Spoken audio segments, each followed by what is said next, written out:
Pour mémoriser une information, il faut la répéter et l'intervalle de répétition va définir la durée de la mémoire. Si vous répétez à l'échelle d'un mois, vous allez retenir l'information à l'échelle de 6 mois, par exemple. La règle, c'est à peu près 20% du temps de répétition par rapport au temps de rétention.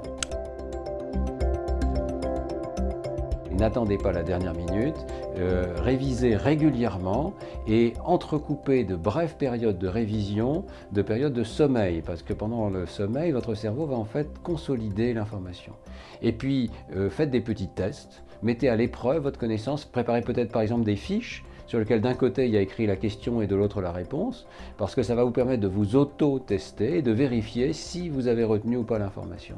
Et les fiches sur lesquelles vous échouez, vous les remettez au-dessus du paquet, ce qui fait qu'elles reviendront rapidement dans votre auto-test. Ce sont des méthodes extrêmement simples, il y a d'ailleurs des petits logiciels sur Internet ou sur votre téléphone portable qui permettent d'avoir ce processus. Donc d'abord d'effort initial, de répétition de l'information, d'auto-test et de sommeil. Ce sont vraiment les clés de la mémorisation. Pour mémoriser sur le long terme, il faut absolument répartir des séances d'apprentissage en plusieurs fois, espacées, et espacées de plus en plus longtemps dans le temps. On va commencer par un apprentissage intensif au départ, plusieurs fois par jour et certainement réparti sur plusieurs jours, en alternant apprentissage et sommeil, parce que le sommeil consolide les apprentissages. Et puis ensuite, progressivement, on va passer à des espaces de plus en plus grands. La règle, c'est répéter à une échelle d'à peu près 20% de la durée totale que vous souhaitez obtenir. Donc si vous souhaitez retenir une information dans 10 ans, eh bien, il va falloir la répéter à un intervalle d'à peu près 2 ans.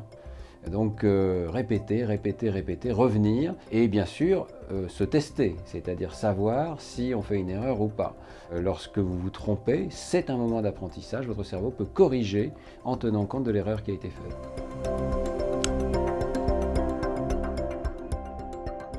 Il y a de la mémoire pratiquement partout dans le cerveau. D'abord, il y a la mémoire qu'on appelle de travail, c'est-à-dire la mémoire qui vous permet de retenir pendant un bref moment un numéro de téléphone par exemple. Dès que vous pensez à autre chose, l'information s'évanouit. C'est une mémoire très courte. Ensuite, vous avez la mémoire épisodique qui concerne la mémoire d'un épisode particulier, la première fois que vous avez rencontré telle personne, dans tel contexte.